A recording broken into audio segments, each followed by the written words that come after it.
पारस तो सिर्फ लोहे को ही सोना बनाता है, लेकिन संत वो होते हैं, वो शख्सियत हैं जो कि मूर्ख को भी, गुणहीन व्यक्ति को भी भगवान का नाम दान दीक्षा देकर उन्हें कंचन जैसा यानी कि पारस जैसा बना देते हैं।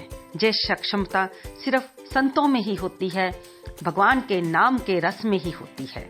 तो आइए दोस्तों, सुनते हैं आज एक भगत की कहानी। स्वागत है आपका कलयुग के चमत्कार संतों की वाणी में। गौड़ देश में एक ब्राह्मण निर्धनता के कारण बहुत दुखी था। जहाँ कहीं भी वह सहायता मांगने जाता, सब जगह उसे तिरस्कार मिलता। वह ब्राह्मण शास्त्रों को जानने वाला व स्वाभिमानी था। उसने संकल्प किया कि जिस थोड़े से धन व स्वर्ण के कारण धनी लोग उसका तिरस्कार करते हैं, वह उस स्वर्ण को मूल्यहीन कर देगा। वह अपने तप से पारस प्राप्त करेगा और सोने की ढेरियां लगा देगा। लेकिन उसने सोचा, पारस मिलेगा कहाँ? ढूंढने से तो वह मिलने से रहा, कौन देगा उसे पारस? देवता तो स्वयं लक्ष्मी के दास हैं, वे उसे क्या पारस देंगे? ब्राह्मण ने भगवान ओघरदानी शिव की शरण में जाने का निश्चय किया। उसने सोचा, जो विश्व को विभूति देकर सव्य अपने अंगों पर भस्म लगाते हैं, वे कपाली की कृपा अगर प्राप्त हो जाए तो मुझे पारस का पत्थर प्राप्त हो सकता है। घर नहीं, धन नहीं, अन्न और भूषण नहीं, फिर भी महादेव महादानी कहलाते हैं। देखत भयंकर पर नाम शिव शंकर, नाश करते हैं तो भी नाथ कहलाते हैं। ऐसा सोचकर ब्राह्मण ने मन में धार लिया कि वह प्रभु शंकर का ही जप करेगा।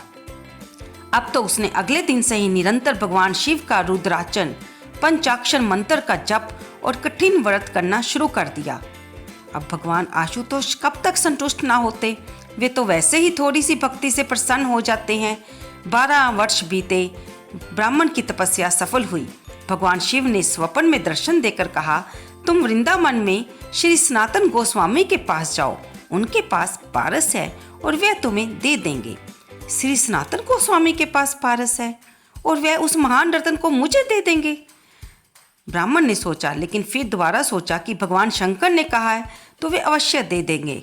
ऐसा सोचते हुए ब्राह्मण वृंदावन की ओर चला जा रहा था। खुशी के मारे यात्रा की थकान व नींद उससे कोसों दूर चली गई थी। वृंदावन पहुंचने पर उसने लोगों से श्री सनातन गोस्वामी का पता पूछा। लोगों ने वृक्ष के नीचे बैठे अत्यंत कृशकाय यानी कि दुर्बल को पीनधारी गुदरी रखने वाले वृद्ध को श्री सनातन गोस्वामी बतलाया। चैतन्य महाप्रभु के शिष्य सनातन गोस्वामी वृंदावन में वृक्ष के नीचे रहते थे।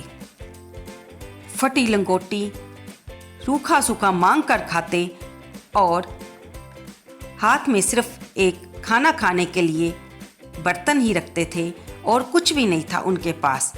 जब ब्राह्मण ने ये देखा तो वह बड़ा ही हैरान हुआ कि इनके पास पारस कहाँ से होगा। 8 प्रहर में केवल 4 घड़ी सोते थे और शेष समय भगवान श्री कृष्ण के नाम का संकीर्तन करते रहते थे। एक समय वे विद्या, पद, ऐश्वर्य और मान में लिपट थे, बंगाल के कर्ता कर धरता थे, किंतु श्री कृष्ण कृपा से श्री कृष्ण प्रेम की मादकता में वे ऐसे दीन बन गए कि परम वैरागी बनकर वृंदावन से ही गोलोक पधार गए। ब्राह्मण ने मन में सोचा, इस कंगाल व्यक्ति के पास पारस होने की आशा कैसे की जा सकती है, लेकिन चूंकि मैं इतनी दूर आया हूँ तो पूछ ही लेता हूँ। वह पूछने के लिए श्री सनातन गोस्वामी के पास जाता है और पारस के बारे में पूछता है। तब गोस्वामी जी कहते हैं कि इस समय तो मेरे पास नहीं है, मैं उसका क्या करता, क्योंकि गावे श्यामा शाम को, ध्यावे श्यामा शाम, निरखे श्यामा शाम को, यही हमारो काम। श्री सनातन गोस्वामी ने बताया कि एक दिन मैं जमुना स्नान को जा रहा था तो रास्ते में पारस पत्थर पैर से टकरा गया। मैंने उसे वही जमुना जी की रेत में गाड़ दिया, जिससे किसी दिन जमुना स्नान से लौटते समय वह मुझे फिर न छू जाए, क्योंकि उसे छूकर तो पुनः स्नान करना पड़ता है। तुम्हें चाहिए तो तुम उसे वहां से निकाल लो। सनातन गोस्वामी जी ने उस स्थान का पता ब्राह्मण को बता दिया। ब्राह्मण वहां पहुंचा और रेत हटाने पर ब्राह्मण को पारस पत्थर मिल गया। ब्राह्मण पारस की परीक्षा लेने के लिए अपने साथ एक लोहे का टुकड़ा भी लाया था। जैसे ही उसने लोहे को पारस से स्पर्श किया, वह स्वर्ण हो गया। उसे सही पारस मिल गया था। इससे अत्यंत प्रसन्न होकर ब्राह्मण अपने गांव की ओर लौटने लगा। तभी उसके मन में एक प्रश्न कौंधा कि उस संत के पास तो ये पारस था, लेकिन फिर भी उसने उसे अपने पास क्यों नहीं रखा। अगर वह उसे पास रखता तो वह कितना अमीर हो जाता, उसके पास कितना धन आ जाता। जबकि उसने ये कहा कि अगर ये पत्थर उसे छू भी जाता है तो उसे दोबारा स्नान करना पड़ता है। तो इसका मतलब ये है कि उसके पास पारस से भी अधिक कोई मूल्यवान वस्तु है। ब्राह्मण लौटकर श्री सनातन गोस्वामी के पास आया और बोला, आपके पास क्या पारस से भी अधिक मूल्यवान वस्तु है जिसके कारण आपने इस पारस पत्थर को भी त्याग दिया?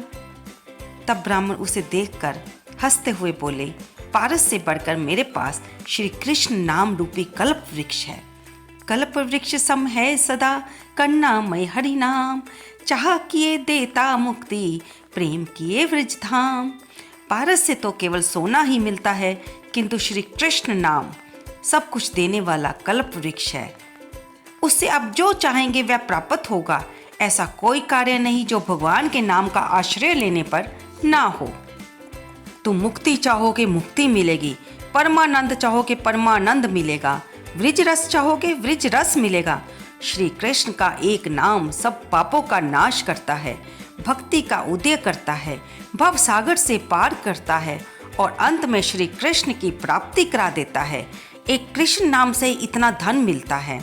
कृष्ण नाम ही स्वयं कृष्ण है, भजो सहित निष्ठा अविराम, सदा नाम के सहित विराजित रहते हैं हरि स्वयं ललाम।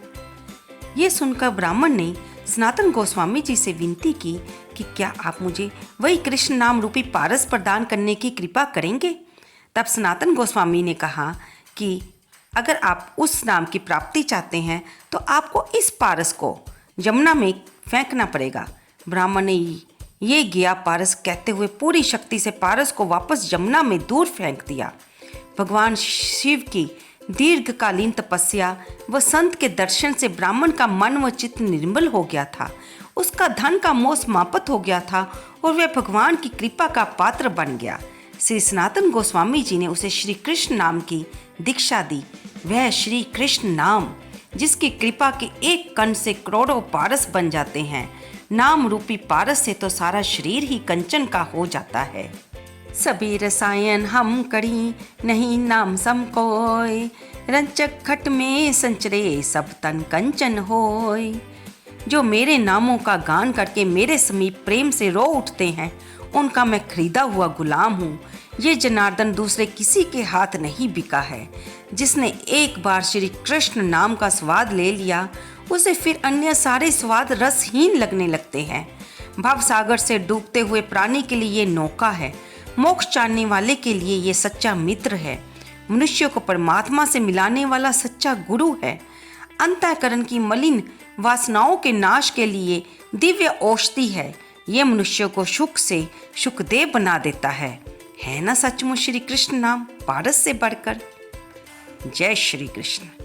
तो भक्तों, दोस्तों, आपको ये कहानी कैसी लगी जिसमें हमने आपको श्री कृष्ण नाम पारस से परिचित कराया?